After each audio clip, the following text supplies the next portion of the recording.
This may be the shirt that I was wearing in my previous video, and that's fine. I'm an outfit repeater. The people from the pet shop are already here. Indeed, they followed me into the car park, and I'm not quite sure I'm directly in this space, so I will be having a walk around in a minute. Hi everyone, my name is Charlie, and this week I believe that the world is maybe even closer to shit than I anticipated before. So, yeah.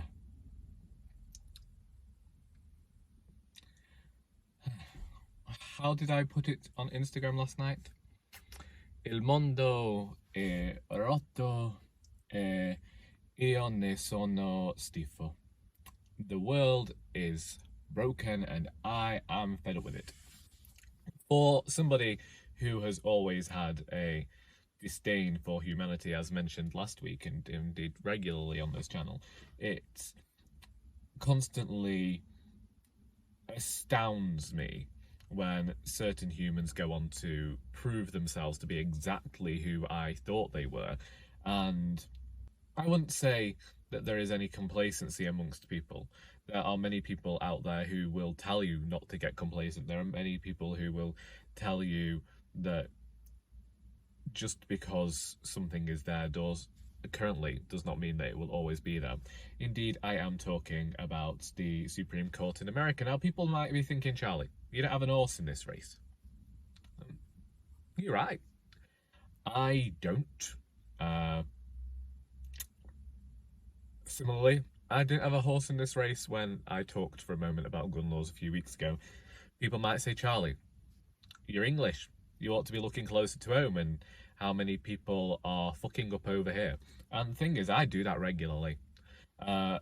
This week, various conversations with regards to rail strikes and the fact that the way that the rail strikes in England and Great Britain are being talked about is as though the people working for the railways are the villains, and they go to very choice people who have missed a few things.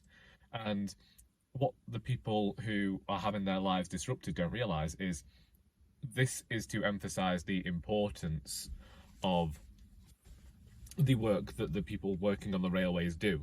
That is what a strike is doing. It's so that you stop neglecting this service. Stop looking at the people as less than because they're actually doing something for you. Stop looking at skewed figures that the government put out so that you will believe that people are being paid more than they actually are. Maybe look at the fact that when people say, well, doctors and nurses don't get paid this much, maybe look at that and think, well, maybe doctors and nurses ought to be paid that much as well, and maybe fight for them as well. Maybe come to them, because if you're upset about missing a train to get to your doctor's appointment, you're going to be very upset when you can no longer afford to get to the doctors because they decide that they're going to dismantle the NHS entirely.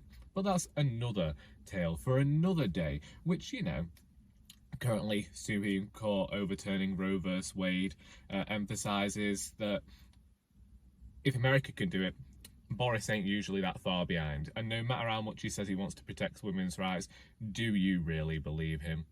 Because he has always been something of a man who is the stereotypical bully, and he comes off as a buffoon to people, and people find his buffoonery charming. And as I have been telling them for many, many years, ever since he was on that fucking zip line, his buffoonery is dangerous.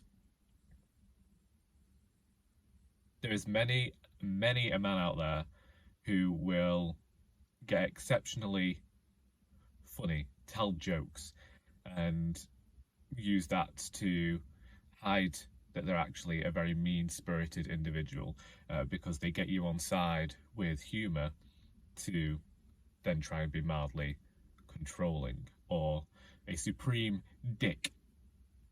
I was going to end it at dictator, but honestly, not even going there. Anyway, last night I was leaving work and I heard this news about the Supreme Court. and immediately became filled with this sense of dread. I went looking to see what I could do. I sent messages to friends that I maybe haven't spoken to in years who are in America, and I just felt entirely useless in the moment. And I am useless in this conversation, really. An argument has always been raised with regards to pro-choice people, emphasizing this idea that meaning pro-choice somehow means pro-abortion, or the other side use the term pro-life, don't they? Yes, let's not even get into the whole guns argument right now. I think that there is a misunderstanding when it comes to pro-choice, and would like to give a small story, a little anecdote, with regards to my mother from when I was younger. And I believe that somebody on a soap opera had had an abortion, and I could have only been a child at this time, maybe 9 or 10, maybe a bit older. And as one is wont to do when one is agoraphobic and rarely leaves the house, although it got worse much later, I had this conversation with my mother with regards to her stance on abortion. Now, then it wasn't really talked about much. Over the years, it has become a conversation we've had, and we're able to have more of an adult conversation about it. And I suppose that the adult conversation is what we're going to talk about here, really. And that is that despite the fact that my mother would never have an abortion herself, she's still pro-choice. She has still gone with her friends when they have gone to have abortions. She has still tended to them afterwards. Now, I'm not saying it's like this commune of women doing this, but I think that a commune of women might actually be the worst thing in the world right now, considering men seem to constantly fuck it up. But my point with this story is that you have a right to your opinion. Just because an abortion is there does not mean you have to have an abortion. It is an option, and having it there and easily able to access means that there is less of a likelihood of someone going to a backstreet abortionist because they've always been there and possibly injuring themselves. This is going to be done in a clinical environment. Editing Charlie here, so I don't believe that I told the story to the best of its ability this morning. So the story I told this morning was meant to illustrate that even if you don't feel like an abortion is right for you, it is still possible to believe that everyone deserves the right to an abortion, as evidenced by the story with regards to my mother and her friend. Whilst my mother has always maintained that she is the type of woman that could never have an abortion, when her friend needed her to be there by her side and needed somebody to go with her to hold her hand or, just show some sympathy, and her friend was having the abortion, she still went with her, and she wasn't policing the friend's choice, because it's entirely possible for you to have completely ideologies. It's not about that. It's about allowing people the choice to make the decision about their own bodies. Criminalising it, making things out to be murder that aren't murder, saying shit like we're going to force women to grieve, it's disgusting. And as we've seen, it's to do with control. It's to do with stopping people from lower economic backgrounds in certain cases from being able to continue like college careers or continue in their own careers. It is entirely disturbing to me the way that certain people behave, that how certain decisions have been made, that all it took was 6 people, and this wasn't really wanted by the majority. This was wanted by people who wish to control. Whilst I mention in this video, and it'll be later on that you'll be seeing this, whilst I mention a book about religion, I feel like using stories from 2,000 years ago to control the way you live your life is fine. If that's what you want, if you want to believe everything in the Bible and live that way, then I completely support your right to do so. But I don't support your right to try and suppress other people and force them to live in a world that ascribes to all of your values. You have to accept other people as much as they have to accept you. And I feel like that's just not the way with a lot of people. And I'm angry, and I am livid. And as much as I respect the reasoning people have to have their religion and have their faith, when they're using it to cause such damage and such negative impact on people's lives, that's when we start having issues. And that's all I can think to say at this moment. I despair at the world in which it decides that it's going to remove people's choices and people's rights. And we know that immediately after they decided to overturn that, they also decided that they were going to come for the rights of gay people and the LGBTQIA plus spectrum, because that is what they always do. It's irksome and it's awful. It's dreadful, and I can't cope with it anymore. I'm an arthritic old man, and I'm over here just despairing at a world that is constantly trying to get back to an era that they have decided for some reason were the good old days. And let's go back to Nana Amy for a minute, a woman who I know, my great-grandmother, born in 1901, who throughout her lives, constantly, when people tried to take rights away, because of the good old days, said that anybody calling it the good old days never lived through them. We're talking about a woman who lived during a time where women were still going to suffrage. You know, when rights of women were being discussed, it was still richer women who were trying to get their rights, and they didn't really care about the working classes. We had a woman here who lived through 2 world wars. She's lived through more economic crises than I've even seen yet, although I'm currently at the point that I've seen at least 2 or 3. And so if she tells me that they weren't good old days, then I want to believe her, despite the fact she's been dead for 22 years. Although, quite frankly, if she was here now, I would take her down to London just so that she could knock Boris's hat off. I don't think she would. That was what my other grandmother wanted to do. Sorry, I'm trying to bring light to a serious situation because it does seem like it's going to get a lot worse. And, you know, you worry.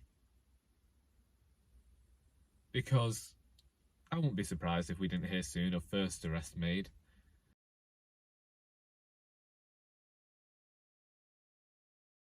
We are now at home, and it's significantly darker than it was in my car, but hopefully we can sort this out later on. I'm going to show you some books. I've got a cup of tea beside me. This could be a long one, could be a short one. I don't know. I did intend, whilst I was at work, I was reminded that I had hoped to get today off because of it being cosy reading night this evening, and naturally that had slipped my mind. I had also planned to go into Manchester this week, but due to the rail strikes, it wasn't really a necessary trip, so I ordered the books that I wished to order from Queerlit on their website. They are on the way here. Indeed, I bought 4 of them and then found out that I had a 10% off code in my inbox, so went and used that to order a few more. Yes, this morning I expressed my concerns that I would not be surprised whether in America arrests didn't happen quite soon, because they do enjoy criminalising things over there, and I wouldn't be surprised if there were a few, what's it called? Everyone will know what I mean. like a witch hunt style thing. Maybe this is just me catastrophizing, because that is what I am known to do.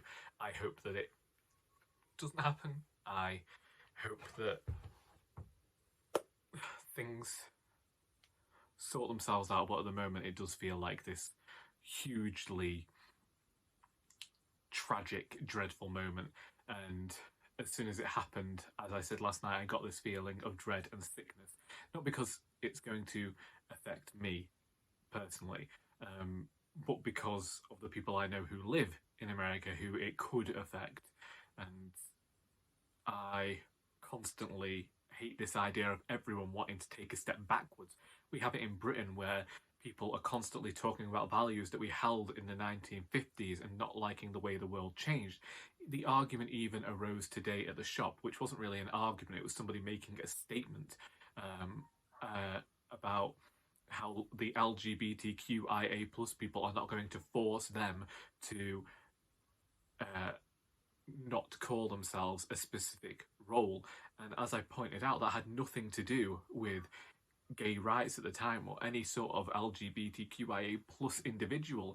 It was about women's rights, but this person refused to accept that. And if we're immediately conflating the two and confusing the idea just so that we can attack one group of people, and then we've got huge problems at our door. But yesterday they did immediately talk about eliminating gay marriage in America, as well as questioning the validity of adoption. So, you know, the fight is never over, it seems. Constantly people are wanting to remove rights and control what others do, and it doesn't sit well with me. It doesn't suit the sensibilities that I have. It's part of humanity that I cannot stand, this need to control, this need to have everything be a specific way. We have this idea that liberality in this country, or certain individuals have an idea, it's the sun is making things dark, weirdly. We have this idea that liberality and liberalism amongst certain individuals can be a bad thing. It's too far one way, too woke, too this, too that. And yet, personally, liberalism is more about this idea that everybody should be free to do as they choose, as long as they aren't harming anybody else.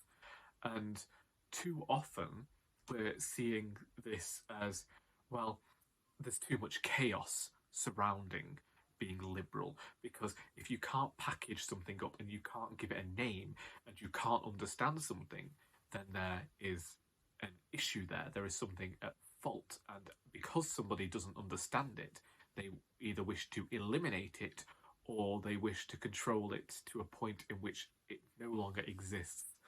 And it sickens me. And I come past signs on the way from work for Mac Pride, the gay pride event that started in my hometown a few years back. And even then, you think, when I was younger, this isn't something that would ever have happened in such a small town. And now, I still question and still end up seeing these signs and worrying about the types of people that will attend the event just to harm others. And it's because the way of the world at the moment seems to be incredibly selfish and incredibly concerned with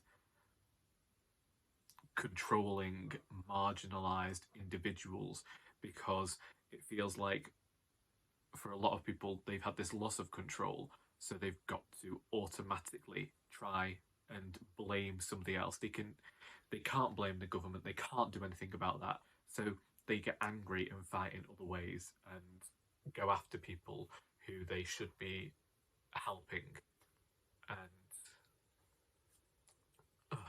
I find it decidedly disturbing.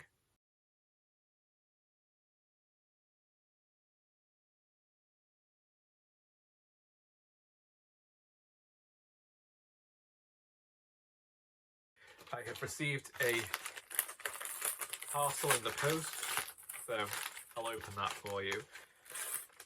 I actually have some books that I need to post out because I'll show them to you as well. So this is a book from my good friend Charlie over at Charlie Brook, Feminism Interrupted by Lola, Olufemi, and it's also subtitled Disrupting Power. Charlie really got something out of this book, really wholeheartedly appreciated this, but said that she wasn't going to reread it, and did I want it? So I've taken it and do intend to read it. And it's come at a good time, really, I suppose, considering what we're talking about today. From the library the other day, I got some books out. I, again, got a bit frustrated with this because all of the LGBTQIA books had been taken and placed in one place, which was hidden behind a table and was under the category of social sciences, even if it should have been under biography or elsewhere. And I just thought categorising something based on sexuality as social science wasn't necessarily a good thing, but maybe it had been done because of a Pride festival, although on their Pride shelves they did only have 3 books. Just saying, can do better. But we do have books I didn't expect to be there, so that's a good thing. We have The Pink Line, The World's Queer Frontiers by Mark Gevisser, or Gevisser. This is blurbed by Com Toybin and says on the back, from refugees in South Africa to activists in Egypt, transgender women in Russia and transitioning teens in the American Midwest, The Pink Line folds intimate and deeply affecting stories of individuals, families and communities into a definitive account of how LGBTQ plus rights became one of the world's new human rights frontiers.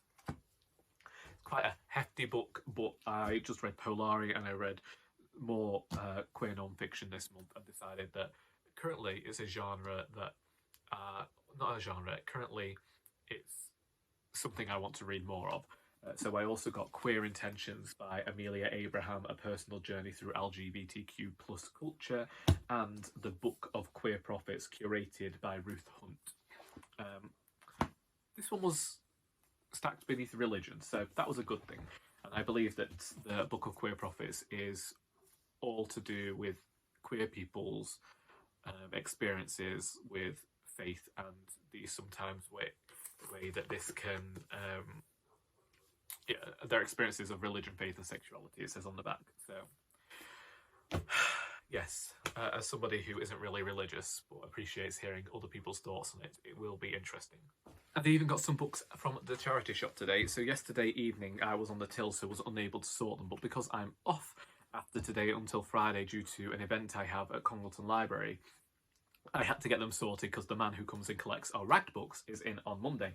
One book that would have been going in the rags and isn't, because I'm sending it to Dane of Dane Reads, is Le Chat et les Pigeons. Pigeon? I don't know how the French say pigeon. I don't even know how you say it in Italian, but it's by Agatha Christie and was translated by Jean Brunoy. And yeah, it's Cat Among the Pigeons. I believe that Dane read this recently, but he ain't read it in French. And then I got mince pies and mistletoe at the Christmas market for Emily of Novelle Novels. I did send messages to other people to ask whether they wanted books. They declined. And yes, I'm talking about Charlie at Charlie Brook, but I can't keep sending her books. I can't. That's the problem with me. I'm a book pusher. I mean, it takes a while for me to get them in the post, but yeah. I actually have another book for Dane downstairs and a book for Charlie. And I've just found the 2 books you're usually stood on. Anyway, books that I got for myself. Well, if you didn't know, you might have seen on my Instagram page, which I recommend going over and looking at. I know it might have gone by now. Basically, I put a story on there with regards to the next book to write, but I'll talk about that in a minute. So this was the book that I first picked up, which was called Jitterbug Perfume. Firstly, the cover, but it says it's an epic, but it just sounded weird. It came out in 1984, and this copy doesn't look like it's ever been read. I've never heard of it before. I don't believe that I've heard of the author, but it said, it begins in the forests of ancient Bohemia and doesn't conclude until 9 o'clock tonight, Paris time. It is a saga as well. A saga must have a hero, and the hero of this one is a janitor with a missing bottle. The bottle is blue, very, very old, and embossed with the image of a goat-horned god. If the liquid in the bottle actually is the secret essence of the universe, as some folks seem to think, it had better be discovered soon because it is leaking and there is only a drop or two left.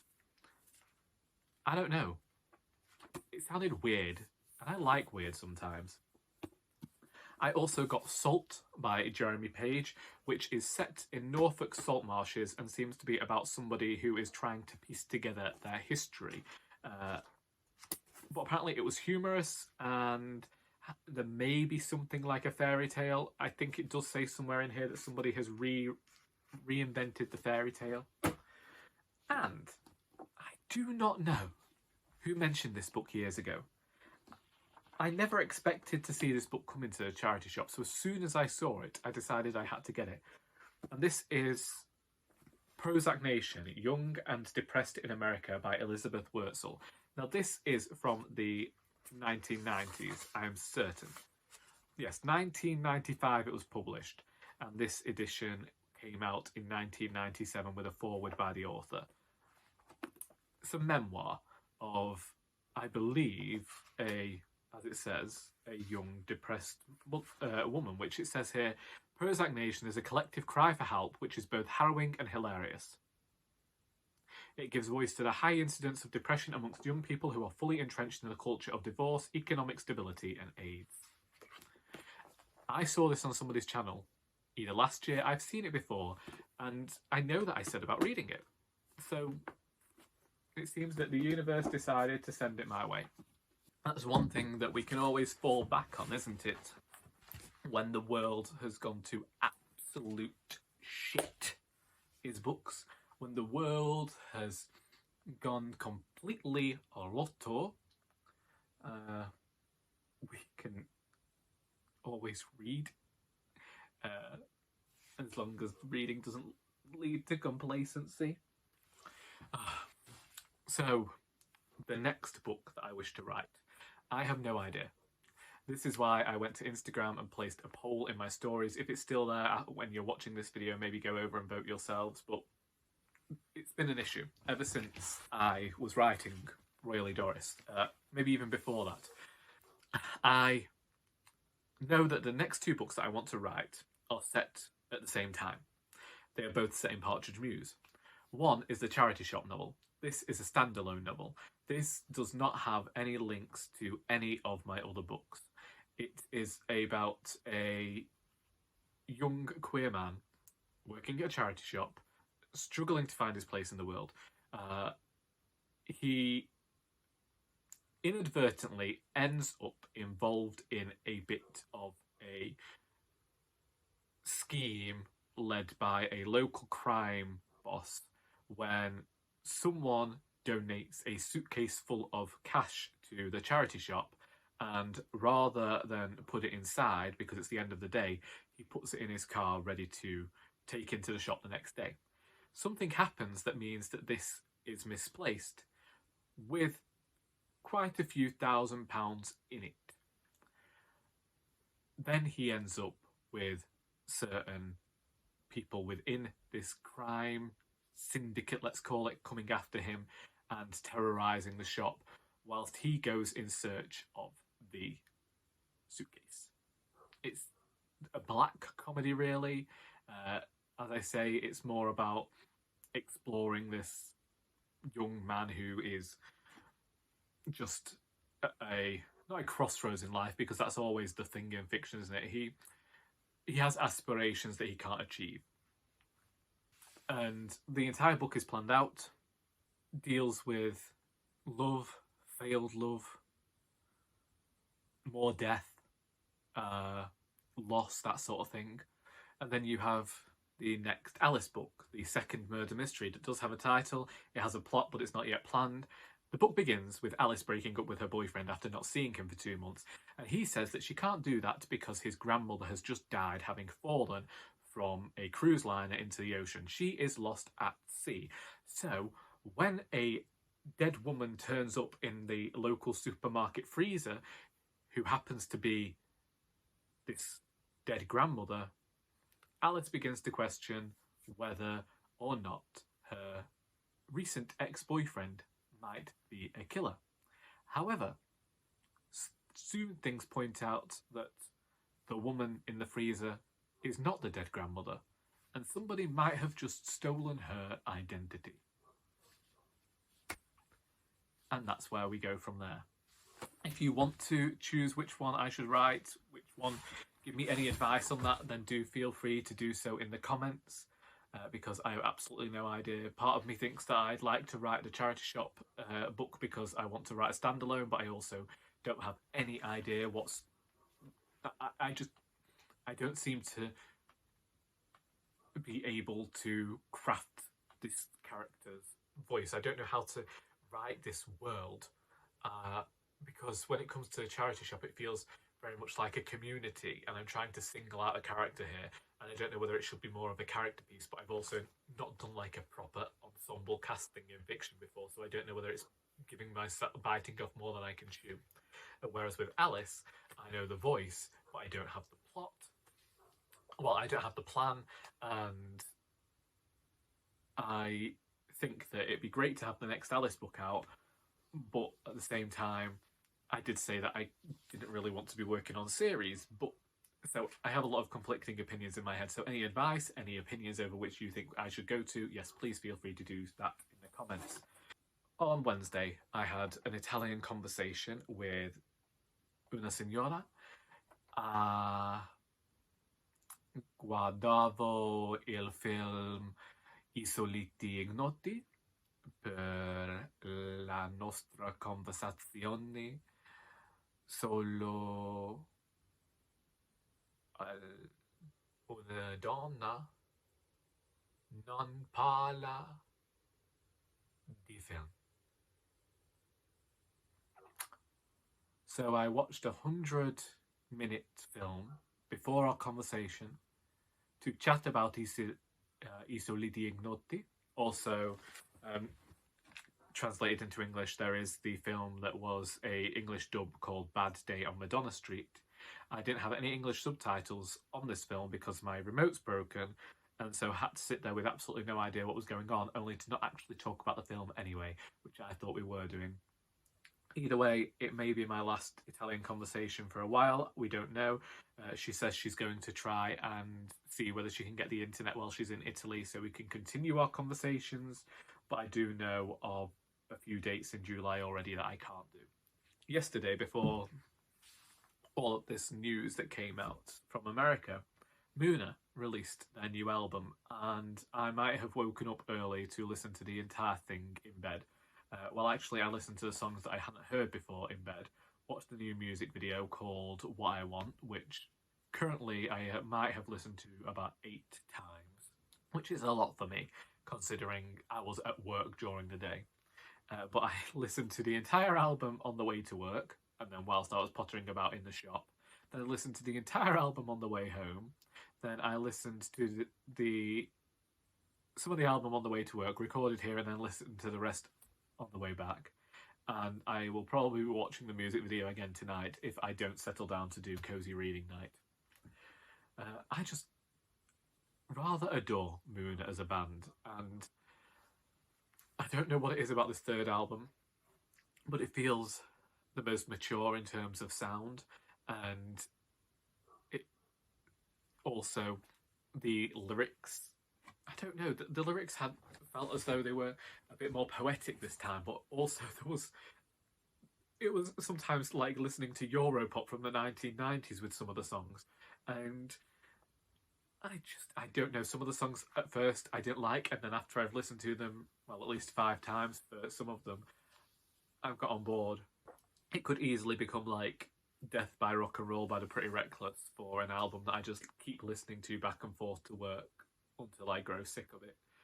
But even then, with the Pretty Reckless, I didn't grow sick of it. I just felt like maybe I should listen to something else. Me and my mother have said that we might watch the second Doctor Strange film tomorrow, Multiverse of Madness, but I already know the spoilers for that film, and it very much upsets me because no spoilers here, but a certain character in there was one of my favourite characters as a child. I believe that they had one of the most complex histories within comic books, and I like the way that they were portrayed. And they seem to have done this, recreated this within the film. But I have a bit of an issue with the Marvel films, and it kind of stems from this idea with the female characters that there is a tendency towards all their storylines revolving around being a mother or a love interest, and this one almost takes it to the extreme, and I'm not sure about it. I'm not sure about it, but we will see if I do end up watching it with my mother tomorrow. She's currently watching Hotel Transylvania 3 for like the 50,000th time. I'm not sure whether there's anything else that I wish to talk about. I've done reading, I've done writing, I've done watching, I've done listening to, I've talked about the flaming state of the world. And yeah, maybe that's what I should say. Maybe I should say that even after ranting all this time about the state of the world and the fact that it's gone to shit, I do hope, despite my disdain for humanity, there are a few of you out there that I particularly care for, as I said last week or a fortnight ago. I don't know. And just, be kind to yourselves, take care of yourselves, and I hope that you're able to stay well, both physically and mentally, because I imagine that this news is taking a toll on a lot of people, and the rows and ructions that it has caused are awful. Seems weird that the ice cream van should choose that moment to play, but maybe it's it. Maybe that clown has escaped from Stephen King and he's coming to get us all. And frankly, the way of the world at the moment is probably a fucking blessing. I'm sorry. I was done with humanity years ago. I recognised that people were arseholes, and a lot of the time there's no way to change them. But just when you think that they can't possibly get any worse, just when you think, do you know what? They've shown their hand now. We can see how big of a villain they are. They still manage to go out there and be like, you thought I was bad then. Wait till this time. Wait till you see just what I can do. I have potential to be a megalomaniac. I have potential to be the biggest villain you've ever fucking seen on the face of this earth. Because sometimes it doesn't take going to war. Sometimes it doesn't take physical harm upon a person or a people. Sometimes it takes ruling the body until taking ownership of somebody else's body, taking ownership of a people, trying to control them until that they do the physical harm unto themselves. Sally's barking. I believe that means that my brother's home and my father's home, and the cup of tea is finished. So all I'll say is, as I've said already, I hope that you are well, I hope that you stay well, and I hope that you got something out of this video. If it was sheer boredom, then you know what? This week, sheer boredom might be for the best, because, yeah. I'm incredibly sorry for, just the state of everything. The dinosaurs were lucky. They don't got to deal with this shit. And until next time, that is